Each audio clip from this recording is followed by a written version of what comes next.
Big Ten Backers Podcast. This is your podcast for Big Ten football or anything college football related.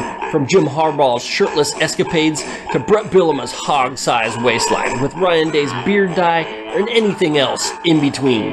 Big Ten Backers has the headlines from around the college football landscape. Oh, hey there, Big Ten Backers. This is your host, AJ, with Buckeye Steve. We just call him Da Beef. Big Ten Roundup. Grab a beer. We'll put college football in your ear. Let's break down the Big Ten. Illinois played Kansas. Kansas wins 34-20. The Jayhawks jumped on the Fighting Illini quick. Jalen Daniels was spectacular in his return. This game was over before it began, just like those chances you getting that redhead's number at the bar last night. You're ugly. This game was ugly. Brett Bielema is fat, and this season already looks wrecked for Illinois. Kansas, though, they look to be in mid-season form, ready to challenge for the Big 12 championship. Jalen Daniels got moves you ain't seen since Disco hit the clubs in the 70s. Shit, man, you know I don't like redheads. I like my women like I like my coffee. Hot and mocha. But man, getting back to Kansas, Illinois, I should have stuck with my gut, man. I don't know why I didn't. I had Kansas winning the Big 12. Jalon had that swagger, man. 21 of 29 for 277 yards. That's a 72.4 completion percentage. 2 touchdowns, 1 pick. Well, that's not gaudy numbers. I bet he earned more action than Mel Tucker. Illinois just can't start a game, man. I think they're a good team, but they just can't afford to start out so slowly. They're not that good of a team that can just turn it on and be like, yo, I'm going to win every game like they did against Toledo. They're outscored in the first half 40-14 in 2 games this season. Burt may be fat, but at least he knows how to finish. Maybe that's why he's got a hot wife. Yeah, I definitely said they were going to get snake bit from playing slow and coming on late. And it happened, man. They came on late, ran out of time, like you said. But man, that Nebraska versus Colorado game, another disappointing outing for Nebraska. The Cornhuskers and Rule ruined the day with bad offense once again, losing 36-14 to these prime time Buffs. The defense did what they could, but when your offense is giving the ball away like candy on Halloween, what can you do? Sims needs ball control like you did in your 20s. Another better luck next year. Nebraska, same shit, different day, new rule, same shitty results. Yeah, man, if you look at these stats for Sims, 9 of 15 for 60% completion percentage, 106 yards, 0 TDs and 1. But the turnovers, man, he had his 4th interception of the year, 2 fumbles on Saturday. He gives more balls away than we're going to have to start calling him Caitlyn Jenner. You got to blow up that offense, man. Use Sims strictly as like a running quarterback. Do options, do the wildcat. Put him out wide, do double passes. The second quarterback comes in the game. Let him be the passing quarterback. Heinrich Harbaugh. My goodness, that guy sounds like he's Hitler's right-hand man. I kind of feel evil just saying his name, but he needs to be the one throwing the ball, right? Bombs over England or some bullshit, we can call it. Use that Nazi motherfucker to throw the ball. I love Nebraska. I love their fan base. I love Matt Rule. But, yo, man, he's doing y'all dirty. He's playing in the mud. I bet Rule is the type of guy to fuck another guy in the ass without even having the common courtesy to give him a reach around. Had to take that reference because I love it. On the other hand, dude, those Buffs, I'm so glad I stuck with my gut there, man. Colorado, on my prediction, I had them. I said it was going to be big. It was big. These guys are balling out. But the names they are beating aren't so great. I mean, Nebraska has a household name just because of the years that they put in the early 2000s, what they did. And TCU just had the name from last year. I don't think they're going to be that good. Only time will tell. Maybe it'll show that the Buffs are better than they are. I do love watching them. Man, my guy, Sador Sanders, 69 of 89 for a 77.5 completion percentage, 903 yards, 6 touchdowns, and no interceptions. That's his stats for the year. That's insane. Then you go along and you have Travis Hunter, the two-way sensation. You haven't seen someone like him since Charles Woodson. Daylon Edwards, 1 rushing TD, 3 receiving TDs on this. These guys are just fun to watch, man. Prime knows how to prime, baby. And he's priming all over the place, man. They need to give him a paint commercial or something. It's going to be fun watching them the rest of the season. But I think the fairy tale stops after CSU next weekend. Entering the Pac done, going to Oregon, playing there in Eugene, then USC comes to town. I mean, that might be Heisman on Heisman candidates right there. That might be a big game. I mean, if they can go in and upset Oregon, then and Prime earns his spot in college football history. Even though he's already there, he earns it as a coach, right? I love the man. I love Prime. Yeah, I love all that shit, man. Showboat all the fuck you want. I love it. Some people hate it, but man, if it's working, It's working. You want that publicity? You want those recruits? Keep it on going, man. I mean, yeah, why would you not want to play for him, man? He's all about discipline, but he's also about having fun. He hits everything, man. Like, if he stays at Colorado, they're going to be a monster. Doesn't matter where he goes, he can turn the team into a monster. He's that kind of guy. Hits everything minus the circulation. That's fair. All right, let's move on. We had a Big Ten team in Wisconsin travel out to Washington State. Wisconsin traveled out to Pullman. Sorry, got a little confused there for a minute. But anyways, the Badgers, they showed up for these Cougars, whiskey, dick, and delinquent. Got started off slow. They were able to make a comeback on the Cougars, but just like Mel Tucker, they pulled away in the end. Got the W in this battle for the Dubs, winning the game 31-22. Cougs. Yeah, there's not a whole lot of stats to give in this game because they're kind of pedestrian. Some good numbers, but nothing great. They went into a hostile environment, thought they could go in that hostile environment and pull out the W no matter how they played, because I thought Washington State was probably just bad enough that they could do it sloppily and win. But Wisconsin lost. I mean, the Pac done getting it done right now. I mean, they bring on a new reference to that name. They're getting it done, man. Power players at the top are looking mighty good right now. But for Wisconsin, when you start off 24-6, it's hard to come back, especially in Pullman, Mel Tucker land. Look at it. Look at the setup, at least. Pullman has not had a non-conference Power 5 opponent in town since 1998. By the way, I have more 98 references. Yeah, man. Disappointing for Luke Fickell in his first road game, first big game. But I think they'll bounce back. He's a new coach. He's in his second game. Gotta give some time to kind of figure things out. But let's talk about Iowa versus Iowa State. It was a Cy-Hawk Saturday night in this 70th meeting between the Hawkeyes and the Cyclones. The Hawkeyes take the trophy back to Iowa City after taking aim at the Cyclones in Ames. Hawkeyes win 20-13. Brian, again, comes up short of his quest of 25 points per game. But you know what? It's okay. His mama loves him. His dad, too. It's going to be okay. He could kick a midget and drown a nun, and his mom would be all, Brian, I'm so proud of you. You tried so hard kicking that midget. That's the treatment that Brian gets in Iowa, so it's okay. He doesn't need to get that 20. Man, they even had help from the D again with that pick six. 22 points per game. So now we're going to be the third game in, averaging 22 points a game. In order to overcome that, they're going to need 31 points on their next game to get them back on pace. But hey, there's a lot to be happy about. Kirk Ferentz, 200 career wins, even if his son did kick a midget. They were scoring points, too. I mean, they look like a halfway manageable offense. Cade McNamara is very pedestrian for the season, but because it's Iowa's offense, I'll still give you the stats, even though it's pedestrian. 29 of 52 for a 55.8 completion percentage, 314 yards, 2 touchdowns, and 1 interception. My goodness, if they had that last year in the first 2 games of the season, they'd be shitting themselves. Their leading receiver is very Iowa-esque. Luke Lachey, the tight end, leads the receivers room, 100 yards for the season, 0 touchdowns. Purdue drowns Virginia Tech 24-17 in this long rain-delayed game in Blacksburg. Ryan Walters gets his first win as a head coach and the first win for Purdue this season. Yeah, man, you got to give it to Ryan Walters. If you get a team sitting on their butts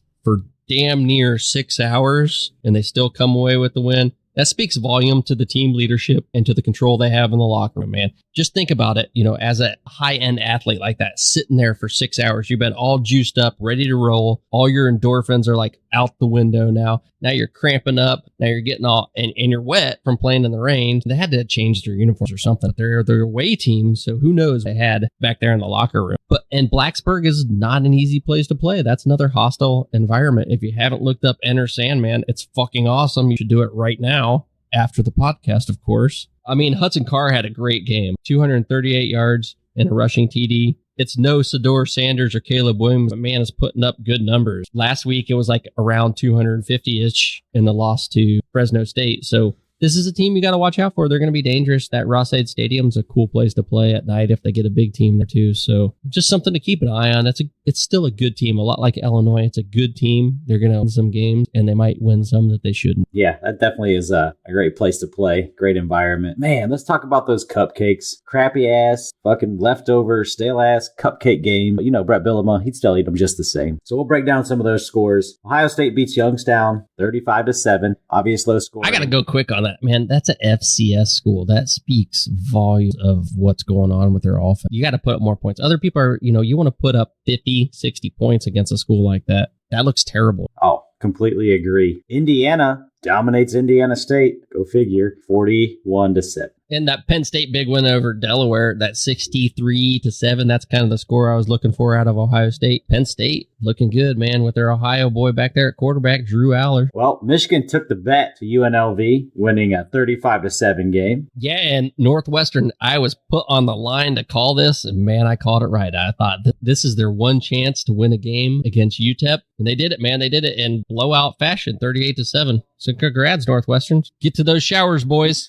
Might be their only win this season, like you said. But Maryland struggles with Charlotte, pulling out a 38-20 win. They were down 14-3. Kind of a slow start. Obviously, they figured it out, but still, it's a bad, ugly kind of win against the FCS team. Maybe that Nebraska fan was right. They do want Maryland instead of Rutgers. Rutgers is actually looking halfway decent. Well, Minnesota grounded the Eagles of Eastern Michigan 25-6. Yeah, and Rutgers take down Temple 36-7. But Michigan State smashed the Spiders of Richmond 45-14. Speaking about spiders, see that shit Mel got caught up in? You see the spider webs he found? Break out the tube socks and paper towels, or whatever the hell you use for phone sex, and join Mel Tucker at the worst cock-stroking madness since Pee Wee Herman in the theater. Yeah, this dude's a fucking idiot. If you guys haven't seen what happened, go look it up. This man was rubbing his fucking cock, speaking to a woman on the phone. Like, what in the fuck is he doing? Yeah, and it's not just anyone. My 1998 reference comes back to this chick. This chick he met at Michigan State because she was speaking to students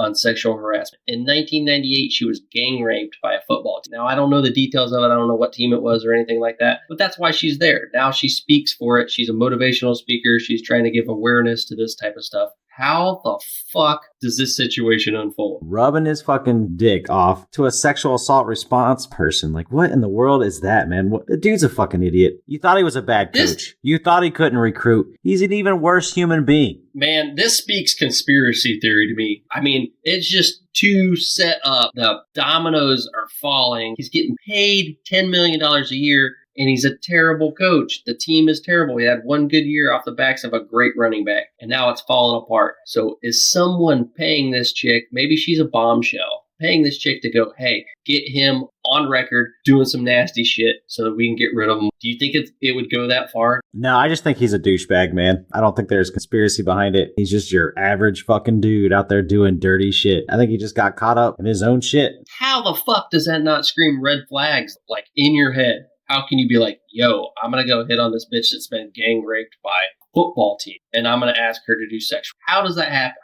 How does that thought, how does that neural connection go, boom, I want to do this? Is it like one of those things that I can't do it, so I got to? Is it like a fiend? Is he like sex fiending? Is it like in the McDonald's parking lot jerking off, like going through the line, like, oh, I don't need a big man right here in my hand, man. I don't need it. I got it. There's some creepy ass motherfucking dudes out there, man. That's all I'll fucking say. He's one of them. And speaking about stroking cocks, let's bring in Seattle Matt to stroke the Penix. And by the Penix, I mean Michael Penix and the Huskies. They've been hot, man. Talk them up. Stroke that ego. Stroke the Penix, baby. Let's see what you got, Matt. Yes, they have been, and thank you, Beve. In a preview of a future Big Ten conference matchup, the Washington Huskies are going to East Lansing to take on a reeling program in Michigan State. This is a tough first game for interim head coach Harlan Barrett, as the number 8 Huskies come into East Lansing with one of the hottest offenses in the country, led on the heels of Heisman candidate Michael Penix Jr., who's completing 73% of his passes for 859 yards, 8 touchdowns, and only 1 interception over the first 2 games. He is leading probably the second best wide receiver tandem in the country, with Roma Duze with 14 catches, 239 yards, 2 receiving touchdowns and a rushing touchdown, and Jalen McMillan, 16 catches, 215 yards, 3 receiving touchdowns and a rushing touchdown as well. On top of that, we have 3 other rushing touchdowns from 3 different players. It seems like everybody on Washington's offense is finding the end zone this year. They are doing this on top of the fact that their defense has been stingy against 2 decent opponents, Boise State and Tulsa, only giving up 19 in the first game, 10 in the second game. So they're going up at least group of 5 competition. They're handling their business. This is a high-power offense that has shown that they can put up a ton of points, and the defense is showing that they can hold steady. This is an offense that will travel throughout the Pac-12. It will hang with USC. It will hang with Oregon. And that Oregon matchup is 3 games away. So if Washington can take care of business against Michigan State, Cal, and Arizona, we could be looking at a top 5 team in the Huskies when they welcome the Oregon Ducks to Seattle on October 14th. I see Washington continuing to put up points. I see them dominating teams. I see them getting out early, defense holding in. I think this is a huge win in East Lansing, and we could be looking at a top 5 program come early October. All right, so Jamie, the Pac-Dun had their big opportunity this weekend. Let's talk about how that went down. How we doing, Jamie? Hey, we doing good, and honestly, I think the Pac-12 showed up this weekend. You know, we had a couple letdowns, but I'm sure we're going to be getting into that. Yes, sir. You know it. Yeah, so how do you feel overall they did this weekend as a whole, as a conference? Overall, I'm pleased. Pac-12 looked tough. They looked dominant. They went up against Power 5 teams, and honestly, no embarrassing losses. You know, some tight games that maybe not, should have been tight, but, we pulled out some good victories and pulled out some close losses to some good opponents. So overall, I'd give it a B+. I think the cream of the crop, kind of your big guys, definitely took care of business. On the lower end, they had some tough games that they almost pulled through, so I'm right there with you. Let's get into Colorado versus Nebraska. Prime time had these Buffs up and ready for another game. What's your thought on these prime Buffs dismantling Nebraska? Yeah, no, Prime showed up. He made me look like a fool with my prediction. Each time I vote against him, man, he comes and delivers. So, Colorado showed up. I felt, the first half, even the first quarter was 0-0. At halftime, 13-0. And through that, Colorado really came out. They came out slinging. Nebraska was on the ropes, and, they just got into some trouble there. Jeff Sims did him no favors. Man, he was a turnover machine with those 2 fumbles and an interception. Sanders, though, he's got to be, in the Heisman running and keeping his name relevant. That 393 yards, 2 touchdowns, no interceptions. No, he's a baller, and he's showing why he belongs in a Power 5 program. Oh, he definitely should Heisman running. He keeps these numbers up and these wins up. He's taking home that trophy. The name's too big, and he's playing. But let's talk about your Ducks, man. Let's talk about Oregon. They cover the spread here in the closing minute. How'd you feel about Dan's Ducks in Texas? Not the win I thought they'd get as far as the spread goes. I thought they were going to go even higher on that. Not the way I thought they'd pull it out. It's hard to be disappointed in a win, and I'm definitely not disappointed. I saw some strengths there, but it definitely exposed some of our weaknesses. I think Dan Lanning, he's a great coach, and he's collected a great staff around him. He's going to be able to exploit those weaknesses and make them better, and this is honestly, it's the time to do it. You're able to pull off a nail-bite win against a decent opponent, and you got to do it before you started your conference play against some of the best teams in the nation that are coming up. And so work out some of those kinks and, make yourself that much stronger. I think that's what they did. Oregon, on one side, they had 0 turnovers. On another side, they had 14 penalties for 124 yards. So, definitely things to work on there. I think Bo Nix did his thing, and it was a good time for him to be tested, having to make a comeback win. And that's going to show, that's going to come up clutch for later on, in the season when they've actually had their back against the wall. This isn't going to be the only time they're in this situation this year. So it's a good test. Man, there's a lot of great quarterbacks out there. Ewers did his thing. Bo Nix is doing his thing. I mean, there's so many good quarterbacks. Is Bo Nix still in the running for the Heisman? I don't see how you can count him out. He pulled off a win on the road. He's playing good ball. He's yet to throw an interception. Shit, I just jinxed that. Well, he's balling out, and he's got the schedule to make a Heisman. If you can get through that schedule and play at a high level, same goes, Caleb Williams already cemented his name, but Sanders, Bo Nix, Penix Jr., they're all playing each other, man, and they're going to be able to put it on later. So I don't think the Heisman's been decided yet. Oh, absolutely. Definitely not decided. It's only 2 weeks into this football season. There was another Pac-12 team playing in Texas. We had Utah versus Baylor. Utah comes back late in this snooze thriller. What went right? What went wrong for the Utes? Yeah, no, we've been talking about some perennial All-American quarterback play. Well, you found yourself a team that's missing their star. They're missing their quarterback. They had a slow start. They were able to survive, and that's kind of the theme,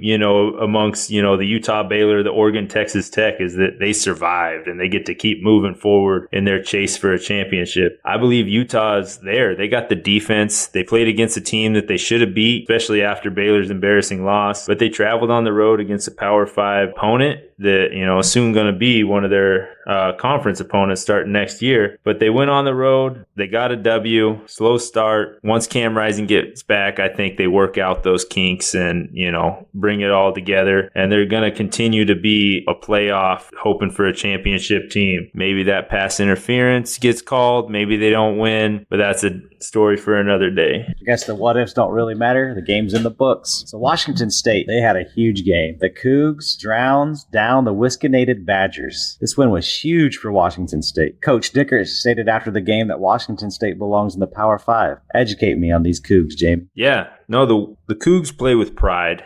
They're kind of in a realm. You look at Oregon State, you look at Washington State. Utah is a amazing example of what Washington State, Oregon State can be based off the style of recruits they get. I believe Washington State is a Power 5 football team, and they deserve to be there. That's probably the saddest part about this whole thing is that, sure, everybody else found their date to the dance except for these two faithful people right here, and now they're getting hung out to dry. Washington State deserves a shot. They proved it this week, and they continue to prove it when they play these tough divisional games, these tough Power 5 games. They're a good team who's got a lot of heart. Yeah, that's fair. The next few games we're going to talk about, this is where the Pac-10 started sliding down the pole like a stripper, man. This is where it kind of started getting ugly for the Pac-12. They looked really good up until these games. But yeah, what happened with Arizona State and Oklahoma?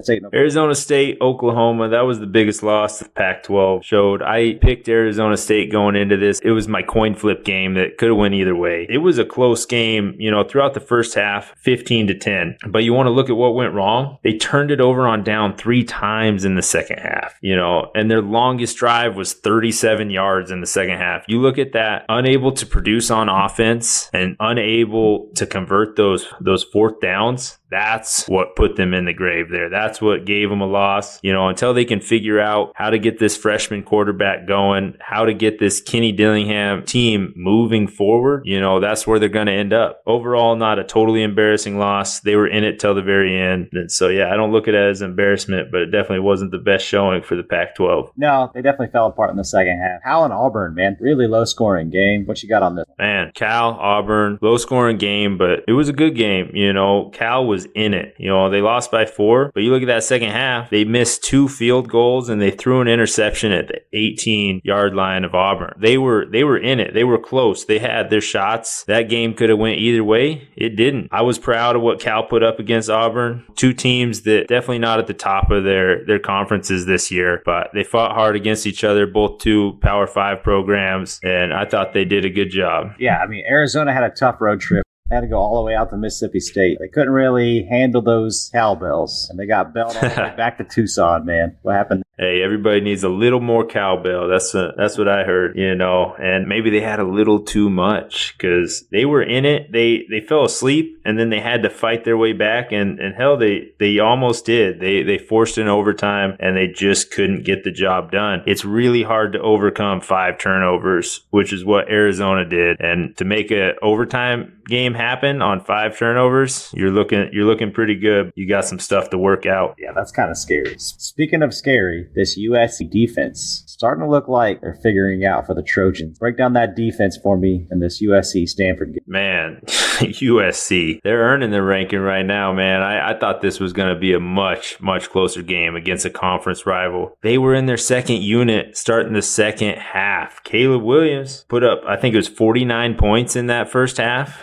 But also, you talked about defense. 3 points. This was the time we wanted to see what that USC defense could do. I'm not saying Stanford is an offensive powerhouse this year, but to only allow 3 points in that first half to Stanford's offense, and their first stringers were out there. They didn't get a touchdown until garbage time of the fourth quarter and made it, 10 points for Stanford. So, you know what? I'm going to say it, and I hate to say it, but USC showed up and they showed why they are vying for a national championship year, and they got the Heisman front runner to prove it. He put up 281 yards, 3 touchdowns, passing, 1 on the ground, and that was all in the first half. They're the team to beat in the Pac-12 right now. Yeah, they're contenders, man. There's no doubt about it. Man, thanks again. Love having you on here to help break down these Pac-12 teams, these Pac-12 games. You always give us a little bit more insight, so I appreciate it. Oh, I'm happy to be here, man. I'll keep coming as long as you keep inviting. All right. This is your home. You don't even need to invite, man. Don't even ring the bell. Just come on in, grab a beer out the fridge. Let's sit down. Let's watch some football. That sounds good to me, brother. All right, man. Until next time. Thanks again. Ducks out. Let's bring out the ball trimmer and trim the landscape. Week 2 edition. First, let me get this beer open. Oh, man. Got me a beer. Got me a cigar. Sitting back in my chair. Just like Ewers for Texas. Speaking of that, man, did you see that game? Number 11, Texas. Number 3, Alabama. Texas downs Bama 34-24. Nick Saban, Roll Tide Nation, gets deep-throated by the Longhorn of Texas. Gag reflex was real. Bama couldn't handle it. Couldn't handle that Texas tea. Texas took it hard to Bama in this back-and-forth thriller until Bama couldn't handle it anymore. Texas pulls away late to secure the dub in Tuscaloosa. Is Texas back? Man, oh man, is it gotta feel good to be a Texas Longhorn fan. Knocking off the king of college football for the last decade. Yeah. Dogs. But Bama owned it for so much longer. Ewers was slinging the rock more than girls slinging cum in a facial compilation on YouPorn. Listen to these stats. 24 of 38 for 63.2 percentage, 349 yards, 3 touchdowns, and a big goose egg in the interception column. Man, those are numbers you put up against YSU. But fuck, McCord wasn't doing that. That's awesome. This whole Texas is back, man. They're back. You beat Bama, you're back. All right. The next thing you have to do is just show up at the playoffs, and that's it. This kind of gives me vibes back in 2014 when Ohio State knocked off Bama in the playoffs. I mean, I know it was a playoff, so it's a little bit more escalated. But man, you start knocking off the kings of college football. You know you're back. You know you got a chance. You know you're meant to be. Man, there's another good game on. Happens to be the little brother of Texas. Talking A&M. They didn't fare too well. They didn't have themselves a Texas. They get dragged by Miami, 48-33. Telling you, Jimbo is donezo. I'm surprised he didn't make it off the tarmac before getting fired. That boy's job is in jeopardy. Mario Cristobal's Canes, they came to play, looking like another comeback kid edition just like Texas. We might actually get a Miami-Florida State game we've been waiting for years. I mean, years. I'm here for it, man. I'm ready. Yo, what might happen is he might get the Mel Tucker treatment. They might find some broad to fucking charge up some sexual harassment deals on him and get him out of there before they have to pay the buyout. It's crazy, man. Who would have thought that all these outrageous contracts would backfire? There are guys that nowhere near deserve what they're being paid, but some idiot administrators are like, yep, let's do it. Let's sign on to Heupel for $9 million. Let's sign on to Jimbo for $9 million. Let's sign on for Matt Rule at Nebraska for $9.25 million. Let's sign on for Ryan Day, $9.25 million a year. Let's sign on to Mel Tucker for $9.5 million at Michigan State. All right, that starts getting a little bit better here. Brian Kelly, $9.5 million. Riley, $10 million. But those are still damn dumb decisions. Like, who's going to pay that much money for someone that's not winning titles? Stupid. Jimbo won one. He's the only one on that list that like maybe you can make an argument for. But then you go into the top 3, Dabo, Kirby Smart, and Saban. Those make sense. This defense for Texas A&M was supposed to be world beaters, but they ended up playing like your granny's used douchebag. Tyler Van Dyke, 21 of 30 for 70% completion percentage, 374 yards, 0 interceptions, and 5 tutties. Man, that defense sucks dick. This guy should have been running for his life against those 5 stars, but you know what? He's out there just throwing dimes all over the field. Full of 5 stars, man. This is insane. He shouldn't have time. But yeah, Ole Miss, they played Tulane. Really good game. Doesn't really look like it on the scoreboard. Ole Miss wins 37-20 in the end, but it was definitely a close game. Tulane gave them a battle. Beve, you got this one right. You said Tulane's year was over. Cinderella slipper doesn't fit anymore. You were spot on, man. I don't know if it is now, man. I think Ole Miss is going to run for the West. You know, maybe Bama's a little bit down. LSU's obviously down. So who's next? Is it Ole Miss? Maybe they get a run in the West and they're better. Kiffin is making $9 million a year. He should be winning titles, right? Fuck. Another drastically overpaid coach. These administrators must have a lower IQ than the people talked into working Chernobyl after the power plant went into nuclear meltdown. So I think you're right there. But it seemed like Notre Dame might have picked up the right coach. Started to turn things around. They was a little bit questionable last year. Man, they are looking hot. Notre Dame held on to a strong lead pretty much throughout this entire game against NC State. The Wolfpack stayed on the cuff, making this thing interesting. Then, boom, Notre Dame blew the doors off. These Fighting Gingers are looking like contenders, man. They went from B's to double D's think they might even got their lips done. Sam Hartman was electric once again. NC State had no answers for him. Yeah, man, Hartman's the real deal. And yeah, they're slinging those big old titties around now. They need new bras, new wardrobes, and they got to be getting on the Buckeye fans' nerves right now. Well, at least the rational Ohio State fans. He was slinging it around against NC State's defense, and they got those huge titties now, man. They're there. Double D's. Sam Hartman has it to show. 15 of 24 for a 62.5 completion percentage and 286 yards with 4 touchdowns and 0 interceptions. Let's look at what he's done. All right. 48 of 64, 75% completion percentage, 731 yards and 10 tutties. Now they had an extra game because they played in week 0. So we'll keep that in mind. But you need to go on our NIL fan vote Facebook page, on our Instagram NIL fan vote. Check out the interviews we had with some of these students at Ohio State. There was a Notre Dame fan in the background while we were interviewing Ohio State fans on High Street in Columbus after the Ohio State game. It's good stuff, man. Also, since you were there up in Wisconsin interviewing Texas fans, this is like Austin North for you. Go check that one out too. We got good content on there. Sorry to go down the rabbit hole, but you guys got to check that shit out. It's gold. On to the next one, AJ. Yeah, no, I'm going to agree with you for a second. I want to talk about that Notre Dame Ohio State game. Yeah, it's looking dangerous for the Buckeyes, man. South Bend is looking like a mountain they're not going to be able to climb. McCord, Brown, they both don't look like the guy. The defenses look solid, but they haven't really played anybody yet. So that one for the Buckeyes, boy, might not turn out too well. Let's keep it going. Fuck it. Let's talk about this, man. This is good stuff. Let's talk about where are they going to be? Where do you have them right now? Do you have them in the top 5? So I don't have them in the top 5 yet. They have to beat somebody of worth before they move up that high. But I think they are going to beat somebody of worth, as in Ohio State. I think they are the team. To me, I'm a prove it guy. You got to prove it to me. You don't get it because you look good against bad teams. I'm not saying NC State was bad, but you kind of get where I'm coming from. Okay, so where you got Texas? Texas, man. I think you put them Georgia, Michigan, Florida State, and Texas, right? I think that's the group of 4 right now that would be making the playoffs if the playoffs started tomorrow. But obviously, it's way early for that. It's only week 2. But they proved it. They showed it. You got to move All them right, up. and as of right now, where do you put Texas in that top 4? We need to know. The listeners need to know where you got Texas, baby. Where you got those Longhorns. I am going to put Georgia 1. I'm going to keep Michigan 2. I'm going to put Texas 3 and Florida State 4. And I guess I'm more of a prove it man. Texas has proven it to me. Florida State's proven it. I put Florida State, or we kind of together put Florida State on top. So in my personal poll, I got Texas number 1, Florida State number 2, Michigan. I think in the beginning of the season, when people prove it, that's where they move the most. And then you start to balance wins and losses versus the people that they've played and adjust from there as the season goes on. No, that's fair. I definitely projected a bit. Man, did we get down in a rabbit hole.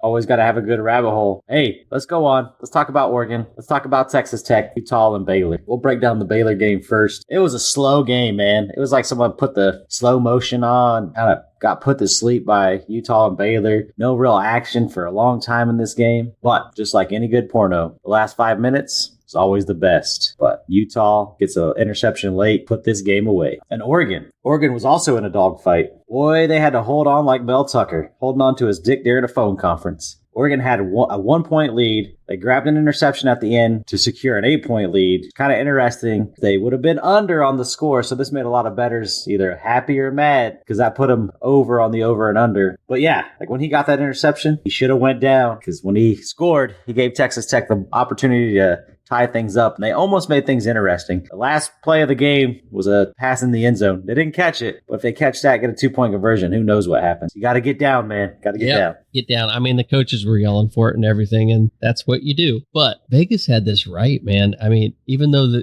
they got to the over, I mean, they lowered that over underscore, which no one would have thought. But a win's a win, baby, for both of them. If you win, you win. It's like banging that 10, but finishing too early, and she goes out and tells all your friends about it. Hey, man, at least I did it. I got the win. No big deal. A win's a win. You take it, you move on, and hopefully when you play someone big, you're ready to roll. I mean, it was a dangerous game. They were on the road. They were in Texas. I mean, Utah was on the road. They were in Texas. Like, that's never an easy draw. So you come out with a win, you take it every time, like you said. Yeah, and I have a lot of respect for the Utah team. I don't know Oregon yet. I got to see some more out of Oregon before where I can get a real read on them.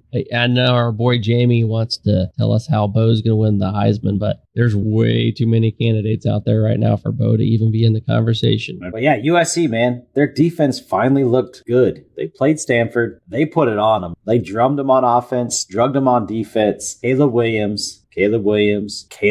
Telling you, man, these guys are ready. They're ready for their Pac-12 run. This USC team's looking damn good. Yeah, that Stanford band play was against Cal, right? Yes, sir. Stanford has fallen so far, they may never play real football again. What benefit do they bring to the ACC in combination with Cal? I think these teams are just going to go out there and run their bands into each other and call it football from now on. What is it? Is it that USC's defense is that good and getting better? Or is it that Stanford's just that god-awful? I think it's Stanford, but whatever storyline you want to tell me. Yeah, I mean, it's hard to say. You never know. But at least they didn't give up points to a bad team. So they did what they're supposed to do, whether that's a good or bad offense. That's true. It's kind of irrelevant. That's true. I'm with you. But we just need to see more. I mean, it's one of those wait-and-sees approach with USC. And if history repeats itself, it's just USC's defense is terrible. That's it. Point blank. I agree with that. Another great game that we kind of had circled was NC State and Appalachian State. Just like last year, man. Another great game. Goes into overtime. Couldn't quite pull it out against the Heels, but Appalachian State is a dangerous team. They're always right there, man. They either upset somebody or they come damn close. North Carolina survives, and they're looking like another ACC team poised to challenge Duke, Florida State, and Miami for this conference. Crazy that you don't get to say Clemson in this group. Hey, look, Mac Brown didn't have to choke a bitch again, so life is good, right? Got the win, and that's all that matters. I mean, Appalachian State's... Mel Tucker did all the choking that anybody needs this past week. Oh, man, rip up that contract. That boy is done. But, hey, you know what? They got the win. They did what it took, just like the other thing. A W is a W. Appalachian State's a good team, and they've been knocking off people since the early 2000s. So let's give Appalachian State their credit. It's a great storyline. Something awesome for college football for them to be good. That stadium beating Michigan built for them out there in Boone is great. It's an awesome storyline. I mean, we need more of that. We need more parity in college football. And I think we're getting some conference parity as we speak, right? We are. There's a lot of parity in the ACC. It's been a long time since we've seen parity in the ACC. Hell yeah. Bring it, man. Duke looks like they're ready. Miami's looking good. Florida State took down LSU. Anytime we can get parity, it's more interesting. Let's watch the race. It looks like we're getting parity all across the college football board, man. In the Big 12, they're ready to go against each other. In the Pac done, everyone's there. I mean, there's so many people that are in line to win. In the Big 10, it looks like it's Michigan. I mean, Michigan, maybe Penn State. Maybe that's where the parity comes in. Penn State wins one for once. Yeah, I mean, you still got the big three there. Ohio State's looking like the last of those big three. Definitely some parity there. The SEC's not looking like the juggernaut they used to be. It's hard to say what conference is the best conference right now. Like there's, like you said, just parity everywhere. I mean, this is the time that we see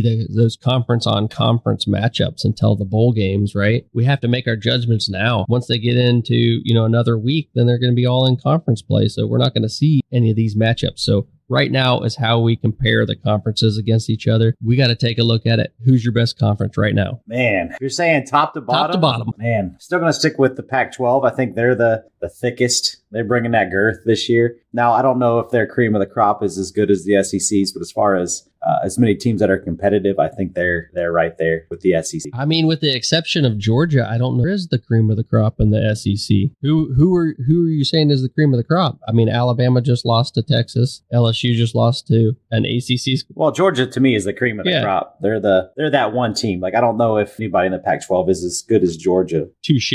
That's all I mean. But as far as a whole, as a conference, I think the Pac-12 is better right now. So which conference would you say is choking their chicken like Mel Tucker? The Big Ten. I think it seems like every time they travel outside of the Midwest lately that they get embarrassed. I mean, look at Wisconsin. I mean, I guess you got Purdue getting a win, but Illinois gets smacked around by Kansas. I think the Big Ten's looking not so big. Yeah, we got Michigan State and Washington coming, so kind of seems like that's going to be a shit show too, huh? Yeah, it's going to be another, you might be hearing this. Don't forget about that Northwestern UTEP. Big Ten got that. The mighty. I don't even know what conference UTEP's in, to be honest with you. Don't think it matters. All right, boy. Well, you heard it first. He said Pac-10 is the number one conference. The Big Ten is choking its chicken, just sitting on that, jerking off to some lady on the phone. Yeah, I mean, especially if Ohio State drops one to Notre Dame, like they got no out-of-conference win to say, hey, look at me. They don't have nothing. Yeah, that's the only they don't one have left. a lot of people playing any out-of-conference teams that are worth a damn. I mean, who's Penn State playing? No one out-of-conference. Michigan, no one out of conference. Iowa, no one other than Iowa State, which doesn't count. Yeah, they finished last in the Big 12. I mean, Penn State did beat West Virginia, but they finished second to last in the Big 12. So, like, the good teams are beating up on the bad teams, so you can't brag about that. And that's what sucks about this. We have no sample size. It is only week 2. We'll get some more sample sizes, but, you know, these out-of-conference games, there's not too many of them left. We only got a couple more weeks of it. But maybe 2 more weeks, we'll really get an idea who the best comes. Well, our balls are all trimmed. We're looking all clean. Time to get out of here and do a little Mel Tucker time. Big Ten backers are out. God bless you. Big Ten Backers Podcast. Follow our sponsors at NIL Fanboat on Instagram, Facebook, Twitter.